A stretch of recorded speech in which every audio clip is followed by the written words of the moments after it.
queridos irmãos, nós vamos estudar nossa escola bíblica dominical de hoje. O título da nossa lição é Maravilhas de Deus. Está baseado no livro de Atos, capítulos 14, 16 e 19. Nós vamos, na verdade, pontuar algumas passagens destacando essas maravilhas de Deus através do apóstolo Paulo, quando ele vai instituir algumas igrejas. Na revista toda, em todas as lições, nós vamos usar as cartas de Gálatas, aos Gálatas, Efésios, Filipenses e Colossenses. O pano de fundo da nossa lição de hoje, Maravilhas de Deus, é a terceira viagem missionária do apóstolo Paulo. Nós vamos usar como base bíblica para esta lição Atos capítulo 14, capítulo 16 e o capítulo 19. O texto bíblico diz que Deus fazia maravilhas pelas mãos do apóstolo Paulo. É Deus quem faz maravilhas. Paulo é o instrumento de Deus. Ele é o instrumento usado por Deus para fazer essas maravilhas.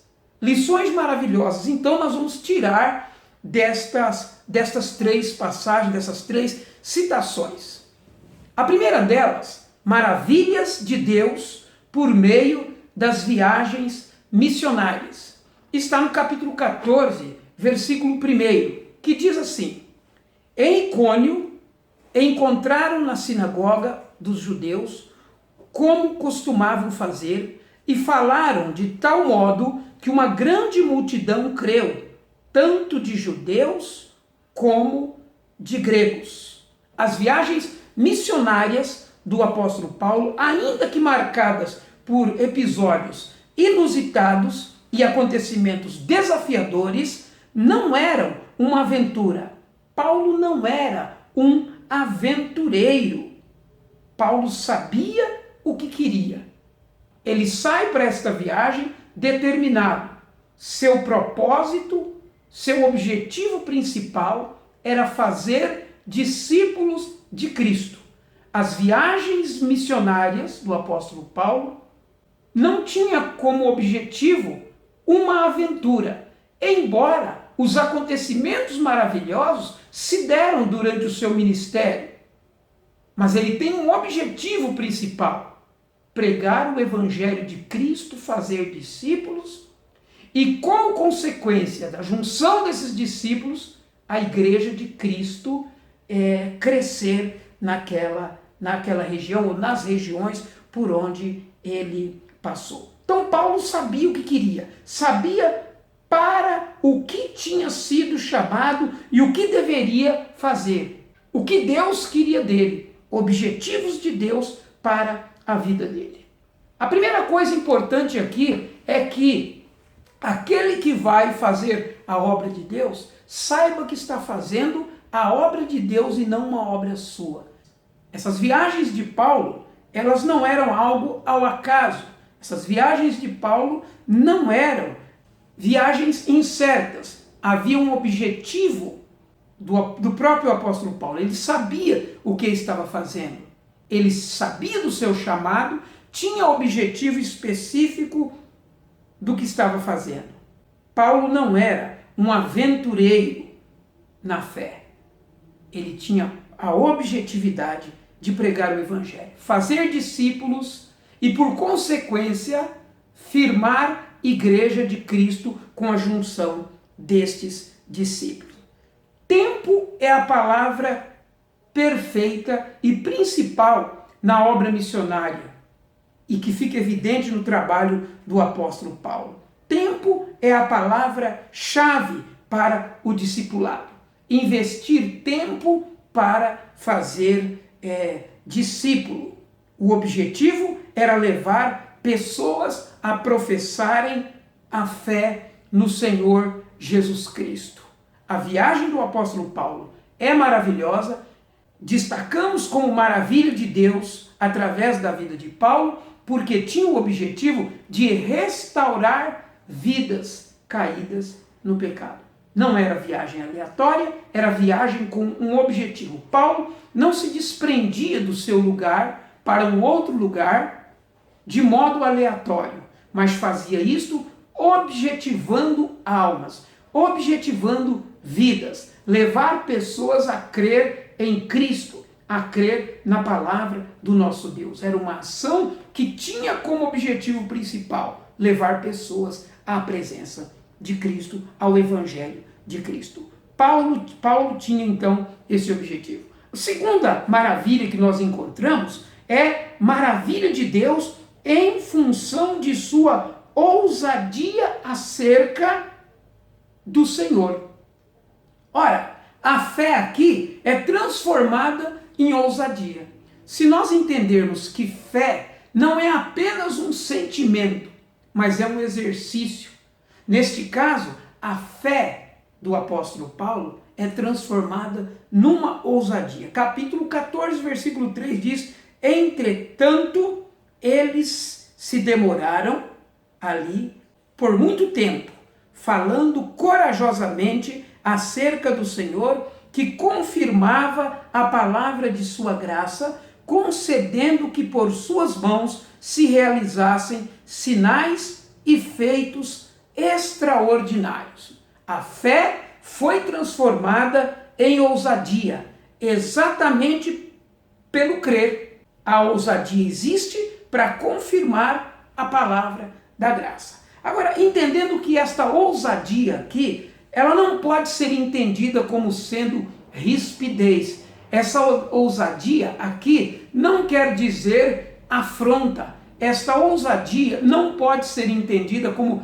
agressividade, mas é a fé transformada em ação. O apóstolo, por causa da sua fé, motivado pela sua fé, entrou em ação. Quantas vezes a gente pode dizer que tem fé e que está fazendo algo com fé, quando não há essa ação motivada pela fé? A fé precisa mostrar esse aspecto. A fé transformada em ousadia, exatamente pelo crer. O crer me leva a abraçar o compromisso. E Paulo abraça aqui o compromisso de proclamar o Evangelho de Cristo. Então, jamais confundir ousadia com valentia humana, pessoal, não confundir com temperamento forte e abusivo, mas é a ação corajosa, uma coragem motivada pelo Senhor. Voltemos então ao verso 3. Entretanto, eles se demoraram ali por muito tempo, falando corajosamente acerca do Senhor, que confirmava a palavra da sua graça, concedendo que por suas mãos se realizassem sinais e feitos extraordinários. É muito interessante observarmos que a coragem veio primeiro, a ousadia veio primeiro, e na sequência nós temos o quê? Deus fazendo maravilhas por meio da ação corajosa e audaciosa do apóstolo.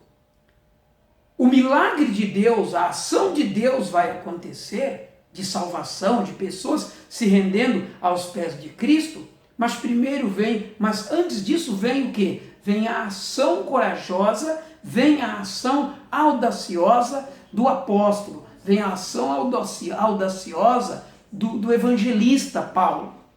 A coragem. Agora é interessante também observar que essa coragem é sinônimo de convicção, de fé.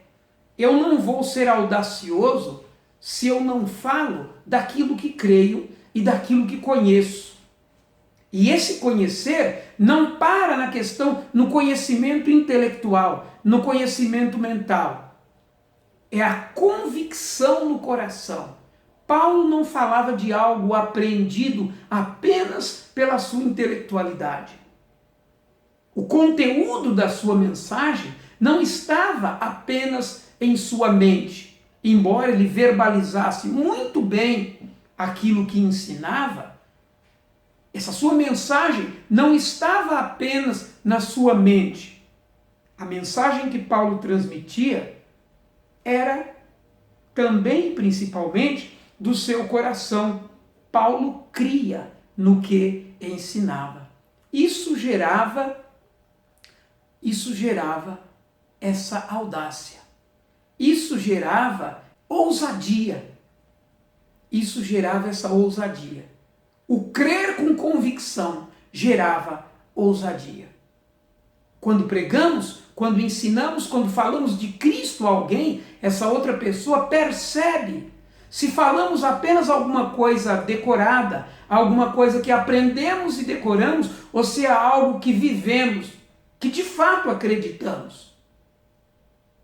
As pessoas criam porque viam em Paulo o evangelho fluir de uma mente e de um coração que de fato acreditava e vivenciava este evangelho. A maravilha da ousadia é fruto do crer de todo o coração. Entretanto, eles se demoraram ali por muito tempo, falando corajosamente. A coragem de ensinar a outros as verdades de Deus, a coragem de discipular, a coragem de ensinar os valores do reino de Deus é importantíssima. Porque sempre que eu falo dos valores de Deus, eu vou de encontro com os valores deste mundo. De algum modo, eu vou contrariar os valores deste mundo. Consequentemente, pessoas hão de questionar aquilo que estou falando. Uns vão crer, outros não vão crer, outros vão questionar. Mas quando eu falo com convicção aquilo que creio, então as pessoas, alguns, podem até não crer, mas vão saber. Ele acredita no que está falando. E isso é importante. A terceira maravilha que nós encontramos nesta lição está no capítulo 16, no versículo 15. As maravilhas de Deus em função de plantação de igrejas confirmadas na fé. Diz assim o versículo 15 do capítulo 16 de Atos dos Apóstolos. Depois de batizada com as pessoas de sua casa, ela nos suplicou: se me considerais crente no Senhor, entrai e permanecei na minha casa. E nos compelia a isso. Quem está fazendo essa declaração é Lídia, uma das mulheres que converteu-se a Cristo mediante a pregação do apóstolo Paulo. A base para o nascedouro de uma igreja é a fé. Lídia pede então que, se eles a considerassem como crente em Cristo Jesus, que então permanecessem e entrassem em sua casa e permanecessem na casa dela. E faz isso insistindo para que Paulo, seus companheiros, entrassem em sua casa e ali permanecessem. Ali nasce uma igreja. O que eu quero destacar aqui, e que é muito próprio para os nossos dias, é a forma como deve nascer uma igreja. Isso é muito próprio, isso devemos aprender bem esta verdade, porque hoje a coisa mais fácil é abrir uma igreja. E essa expressão por si só já deve ser uma expressão que deve nos incomodar. Fulano abriu uma igreja. Como se alguém abre um negócio. E, aliás, em alguns casos, um negócio mesmo. Como se abre um comércio. Como se abre qualquer outra casa para comercializar alguma coisa. Não. A abertura, a organização de uma igreja, o congregar de um grupo chamado de servos do nosso Deus, se dá como? Se dá pela fé. Igrejas, então, precisam nascer ou ser plantadas com pessoas que professam e confirmam a fé no Senhor Jesus Cristo. Igreja é o ajuntamento de pessoas que creem em Cristo Jesus. É a reunião, como nós aprendemos na classe de doutrina, quando estamos sendo preparados para o batismo e o pastor nos ensina. O que é igreja? Igreja é a reunião de pessoas salvas por Jesus Cristo. Elas se reúnem para adorar a Deus, para glorificar a Deus. E a partir dali, então, elas saem para servir a Deus. Isso é a reunião de pessoas salvas por Jesus Cristo. Se nós formos num bar, agora, lá tem uma reunião de pessoas. Embora, com esse problema do corona, talvez não tenham tantos assim. Mas é natural que cheguemos num comércio, que cheguemos num bar, e lá tenha um grupo grande de pessoas conversando, bebendo, se divertindo ao seu jeito, se divertindo. Lá tem um grupo de pessoas. Mas o fato de ali terem várias pessoas, podemos afirmar que ali tem uma igreja? De certo que não. Temos um grupo de pessoas, mas que, primeiro, não são salvas por Jesus Cristo e, consequentemente, não estão ali reunidas com o objetivo de glorificar a Deus. Num ponto de ônibus, muitas pessoas aguardam o ônibus passar. No meio delas, pode até ter crentes, mas nós não temos ali uma igreja. Nós temos ali pessoas representando a igreja de Cristo, porque temos ali servos de Deus. Mas não podemos falar que aquele grupo como um todo é uma igreja. E assim podemos citar vários exemplos. A igreja é a reunião de pessoas salvas por Jesus Cristo, com o objetivo de adorar a Deus. Aqui eu quero fazer uma aplicação para o que nós estamos vivendo hoje. Hoje, por conta do coronavírus, não podemos estar reunidos no templo para juntos adorar a Deus. Estamos fazendo isso no culto doméstico, em nossas casas, estamos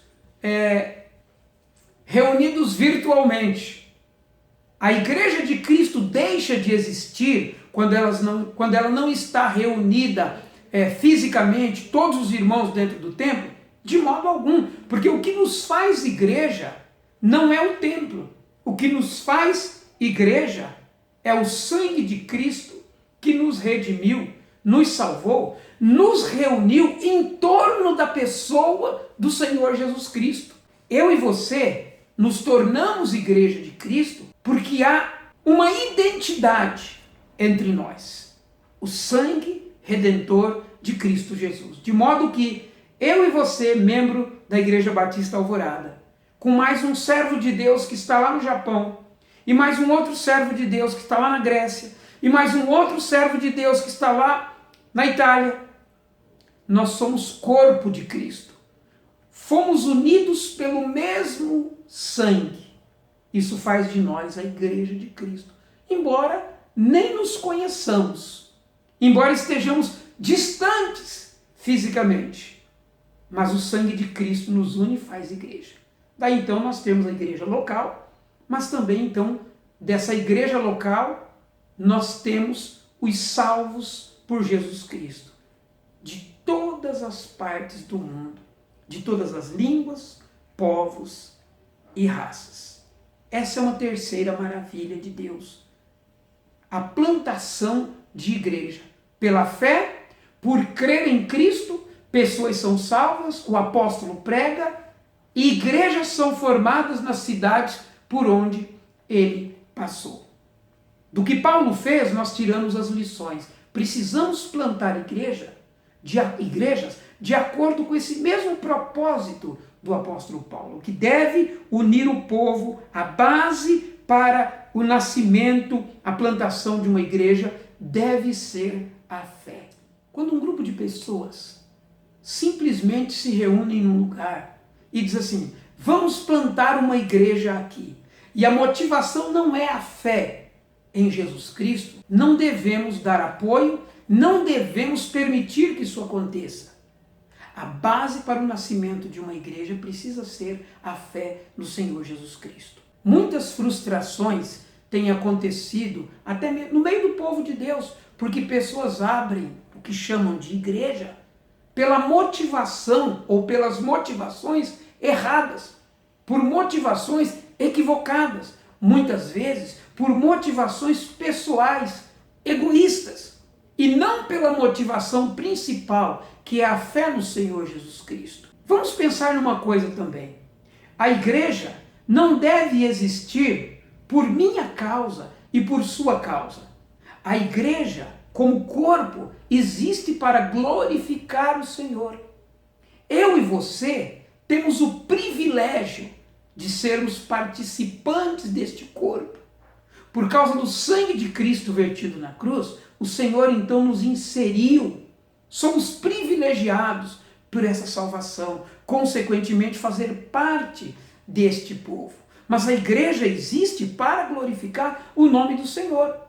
Claro que isso aqui então parte de uma coisa mais restrita, que é a vida cristã de cada crente. Portanto, quer comais, quer bebais, ou façais outra qualquer coisa, fazei tudo para a glória de Deus. Ora, se tudo que eu, como cristão, devo fazer para a glória de Deus, agora eu estendo tudo isso para a igreja local e depois para todo o povo de Deus. Tudo que a igreja fizer precisa ser para a glória de Deus, porque a igreja é de Cristo, a igreja é de Deus. Logo, nela precisa prevalecer a vontade de Deus e não a vontade de pessoas, e não a vontade particular do pastor ou de qualquer outra pessoa.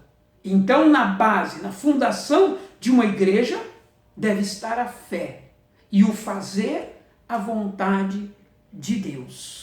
Lídia, então, pede a Paulo e a seus amigos se eles considerassem que ela era uma crente em Cristo Jesus, que eles entrassem e permanecessem na sua casa. E ali começa uma igreja no lar. Veja que não havia templo. Começa uma igreja num pequeno grupo, na casa dela. Coisa muito comum que nós vamos encontrar no livro de Atos, da igreja primitiva. Igreja surgindo em lugares, em casas, entre famílias. Nesse tempo de coronavírus, nós estamos experimentando isso.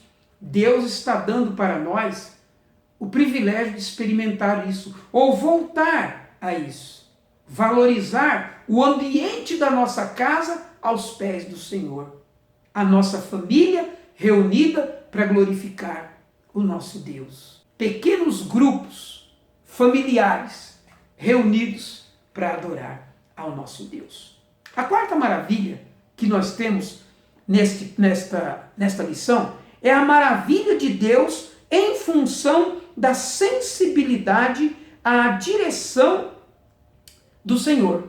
E a base está no capítulo 16 de Atos dos Apóstolos, no versículo 9. De noite, Paulo teve uma visão. Nela, em pé, um homem da Macedônia suplicava-lhe: vem para a Macedônia e ajuda-nos. A visão que Deus dá é para aqueles que já vivem em trabalho. Paulo percorria a região frígio-galácia. Paulo fazia o certo, pregava e plantava igreja. Mas não bastava fazer o certo, tinha que fazer o certo de Deus. E aqui a palavra-chave é a palavra sensibilidade. Aquele que quer fazer a vontade de Deus, participar das maravilhas de Deus, do que Deus está fazendo, do que Deus vai fazer na sua casa, no seu bairro, com seus amigos, sendo um discipulador, sendo um anunciador do reino de Deus, precisa ter essa sensibilidade para perceber onde o Espírito de Deus está mandando. Certamente que Paulo tinha uma estratégia. Certamente que Paulo tinha um querer, que Paulo tinha uma vontade. Depois de amanhã eu vou para aquela cidade. Amanhã eu devo passar para aquela outra cidade. Mas quando ele tem essa visão, e o homem da Macedônia que lhe manifestou numa visão, diz a ele: passa a Macedônia e ajuda-nos. Paulo não ignorou esse chamado. Às vezes, nós temos percebido pessoas que querem fazer a vontade de Deus, que têm desejo sincero de fazer a vontade de Deus, que desejam realmente fazer o que Deus quer, mas que não buscam essa sensibilidade. E como a gente busca essa sensibilidade? Na vivência cristã, na vida devocional, em conhecer o nosso Deus. Como que eu posso ser instrumento do Senhor se eu não conheço o Senhor? Como que eu posso ser usado pelo Senhor se eu não conheço o meu dono? Se eu não conheço aquele que vai dizer para mim o que ele quer? Afinal de contas, a obra não é minha, a obra é do Senhor. Ora, e se a obra é do Senhor, quem diz para onde e de que modo quer que esta obra seja feita é o Senhor. Aquele que quer fazer a vontade de Deus, a obra do Senhor, precisa buscar essa sensibilidade, a direção do Senhor com a vida devocional. Na leitura e estudo da palavra, na oração, na vivência cristã. Comunhão com Deus. Afinidade com o nosso Deus. A palavra de Deus não pode ser estranha para quem quer servir a Deus. A oração não pode ser algo estranho para quem quer servir a Deus. A leitura bíblica não pode ser algo esporádico para quem quer servir a Deus. A comunhão com o Senhor e a comunhão entre os irmãos não pode ser algo estranho, distante de quem quer servir a Deus. E ainda mais, o conhecimento e a comunhão com quem vive em volta desta pessoa também não pode ser estranho. O que quero dizer com isso? O relacionamento com as pessoas que estão à sua volta, com a sua vizinhança, com os seus parentes, com os seus vizinhos, com as pessoas que estão em volta.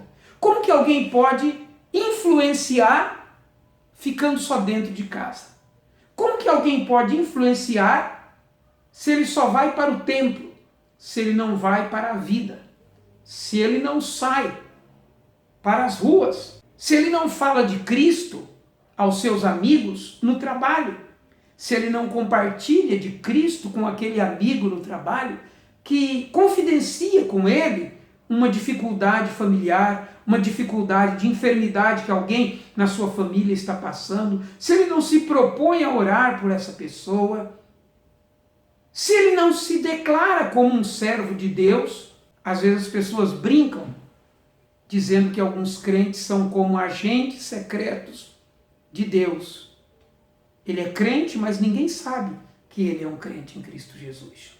Existem maneiras discretas de nós dizermos que servimos a Deus. Não precisamos ficar gritando nas esquinas, de modo algum.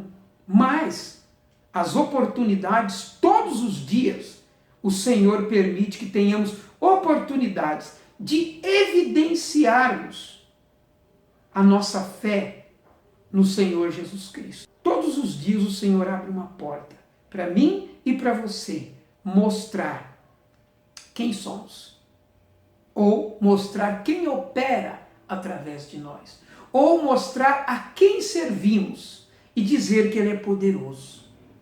Maravilhas de Deus em função da sensibilidade. Deus pôde fazer maravilhas através da vida do apóstolo Paulo, porque ele se mostrou sensível ao que Deus falava a ele. Muitas vezes, eu e você temos o nosso coração petrificado, endurecido, de modo que a palavra de Deus grita em nossos ouvidos. Deus evidencia sua vontade na nossa frente, e às vezes a gente está tão endurecido que não percebe o que o Senhor está mostrando para nós, que direção Ele está dando para nós. E aí, teimosamente, e porque já planejamos ir para a esquerda desde o início, o Senhor está dizendo, é para cá. Mas nós insistimos naquilo que havíamos já planejado, de modo que não ouvimos o direcionamento de Deus.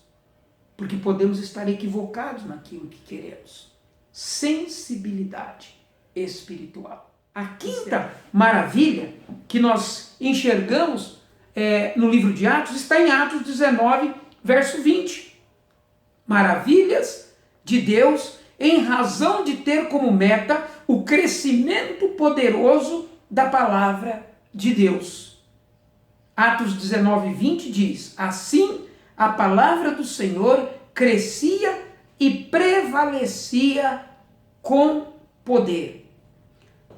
O poder da palavra de Deus é inerente a ela mesma. A palavra do Senhor tem poder.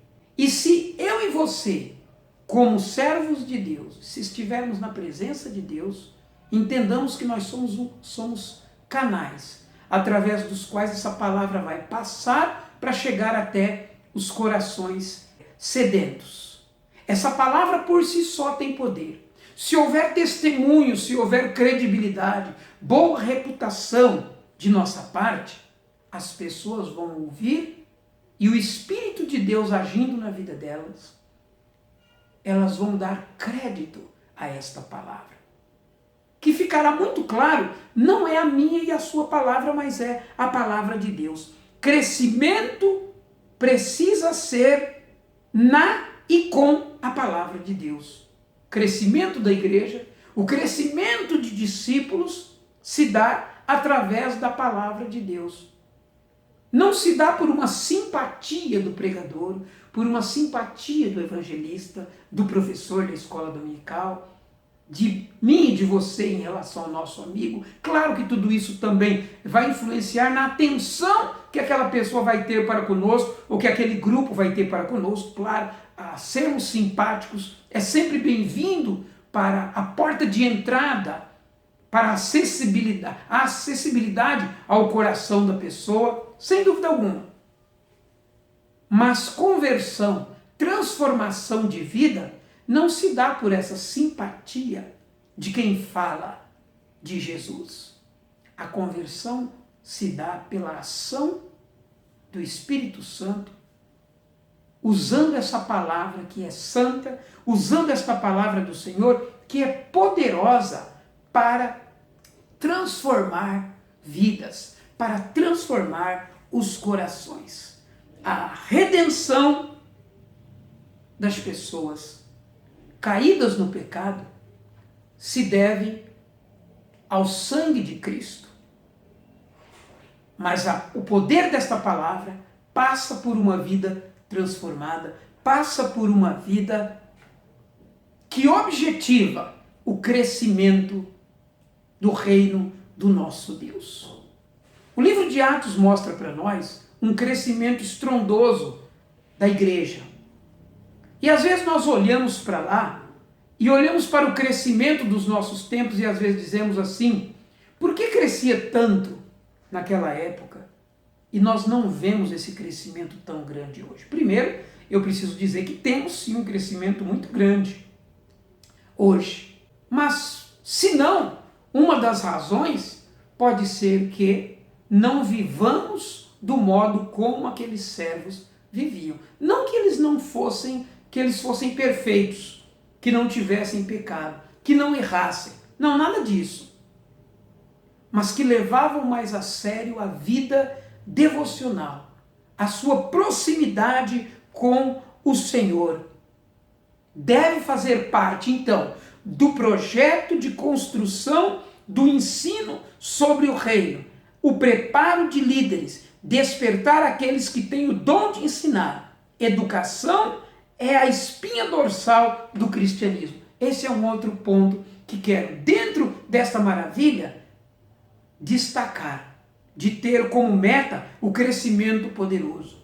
Aqueles que vão anunciar a Cristo, aqueles que vão testemunhar de Cristo, precisam se preocupar com o preparo. E daí a gente fala da educação cristã. Saber o que está falando. Conhecer a doutrina cristã.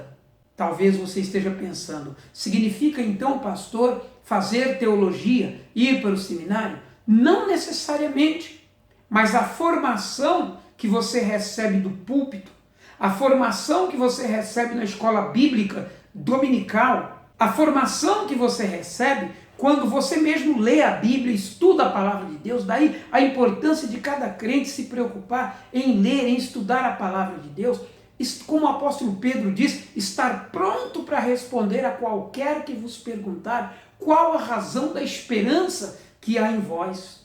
As pessoas têm perguntas, as pessoas têm indagações, e à medida que elas se interessam pela palavra, elas vão fazer perguntas. E então, o crente precisa estar preparado para responder essas questões. O crente precisa estar preparado para falar de Cristo, mas não simplesmente falar, vou falar de Jesus para você. Eu vou falar o que Jesus manda falar. Eu não vou falar o que eu acho sobre Jesus. Eu não vou falar o que eu penso sobre Jesus apenas. Eu vou falar o que Deus manda eu falar sobre Jesus. As nossas escolas bíblicas, elas nos preparam para isso. Ela nos prepara para falar com sabedoria a mensagem de Cristo às pessoas, para que formemos crentes prontos igualmente para testemunhar. A escola bíblica dominical, ela não tem o objetivo de formar pessoas puramente conhecedoras de versículos bíblicos, conhecedoras da palavra, para que a pessoa se torne arrogante, para que a pessoa se torne, bata no peito e diga, eu conheço a Bíblia. Se ela não fizer disso, uma produção, a palavra inserida na mente e no coração de um servo de Deus, seja ela criança, junior, adolescente, jovem, pessoa de meia idade, pessoa da terceira idade, a pessoa que tem a palavra dentro de si, essa palavra precisa germinar, ela precisa produzir. E como produz? Quando eu compartilho essa palavra com outras pessoas. Agora, quando eu compartilho com sabedoria. Porque veja bem, aquele que recebe a palavra que eu estou ministrando, você ministra, ela vai aprender do modo como você ministra. Se ela aprender corretamente, ela vai evidenciar de modo correto, ela vai vivenciar de modo correto em sua vida. Mas se eu ensino de modo equivocado, se eu ensino de modo errado, essa pessoa vai também errar acreditando que está certo. Hoje, mais do que nunca, é necessário que nos preocupemos com o ensino genuíno, com o ensino da palavra do modo como é, o evangelho do modo como é, e não aquilo que eu penso que, mas aquilo que a palavra de Deus de fato nos ensina. Quero concluir a lição, então, como ser então um instrumento das maravilhas de Deus. Eu quero ser um instrumento das maravilhas de Deus, você diz para mim. Diante de tudo isso, eu quero ser um instrumento, assim como Paulo foi. Eu quero ser usado por Deus para que através de mim Deus faça maravilhas. E a principal maravilha é levar as pessoas a crer, levar as pessoas à conversão. Então vejamos, a primeira coisa, ter convicção clara da vontade de Deus e submeter a sua direção.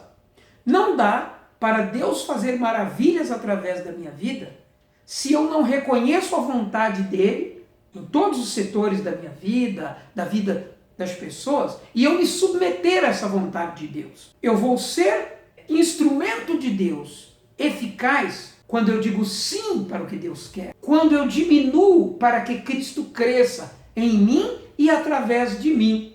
Eu preciso diminuir para que ele cresça.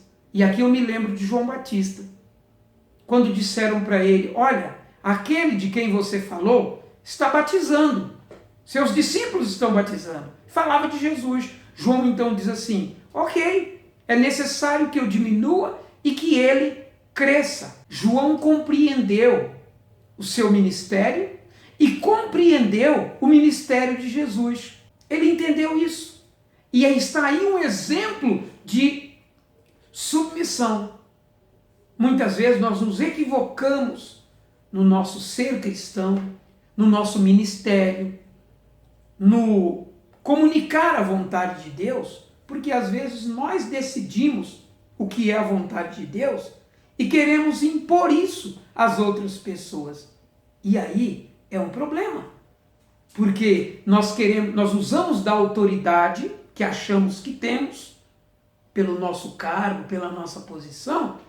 Então nós usamos desta autoridade para dizer, isto é a vontade de Deus, assim diz o Senhor, quando na verdade o Senhor não disse. Então, uma das primeiras coisas que precisamos fazer é ter a convicção clara da vontade de Deus e nos submeter à sua direção.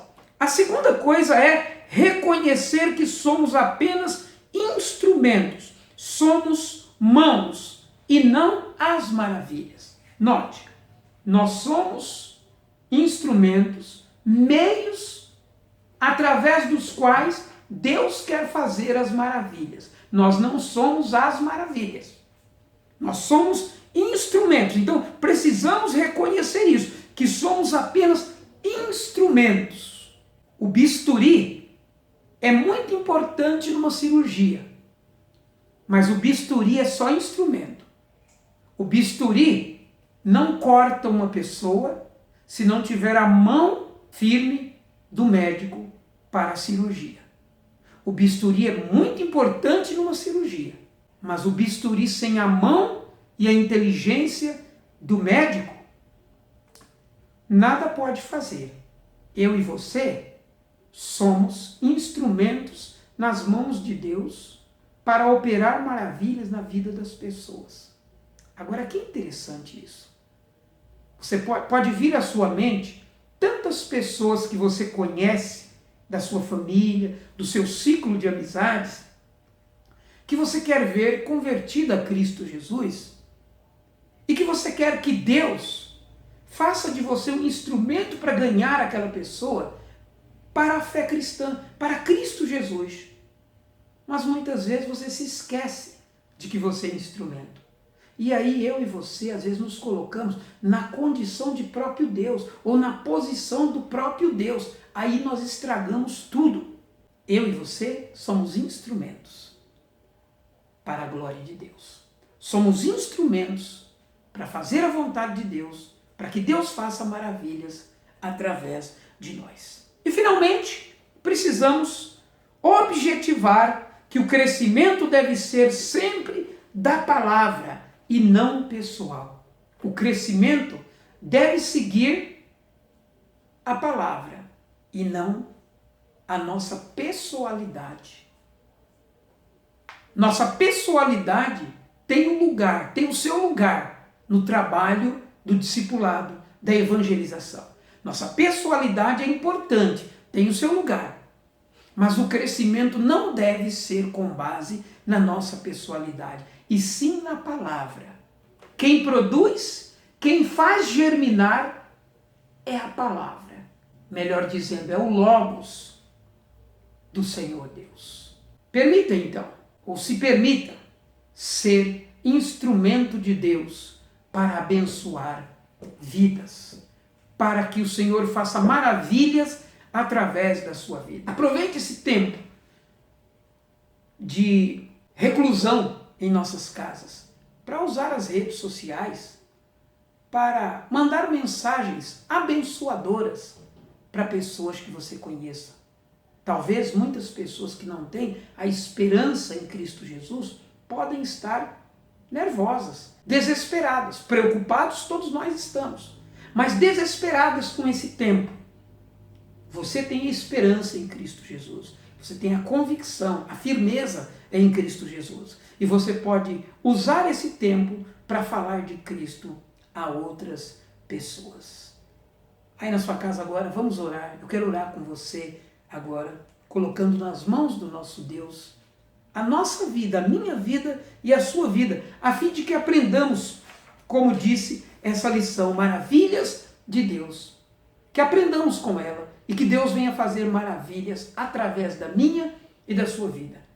O ponto alto da nossa lição aqui é: Senhor, eu quero ser instrumento da tua vontade na vida de pessoas, a partir da minha casa, a partir do meu lar, eu quero ser instrumento da tua vontade. Vamos falar com Deus.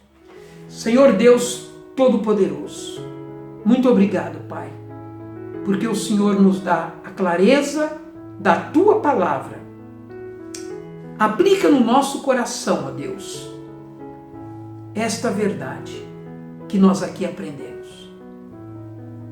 Que a tua palavra, passando por nós, ou habitando no nosso coração, nos faça servos frutíferos nas tuas mãos.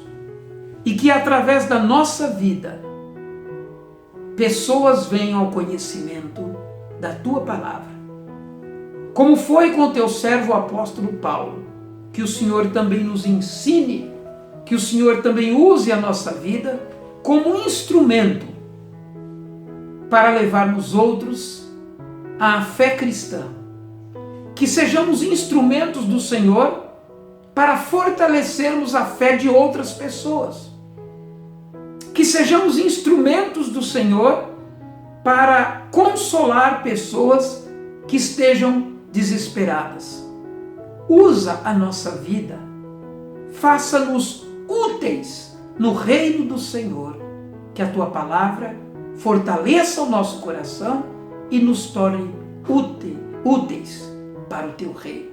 Em nome de Jesus, visita a cada irmão, não somente da Igreja Batista Alvorada, mas cada irmão espalhado pelo mundo, em nome de Jesus. Fortalece-nos nesses tempos difíceis, que sejamos fortalecidos pela tua palavra, guardados pelas tuas promessas, consolados pelo teu Espírito Santo, em nome de Jesus. Amém.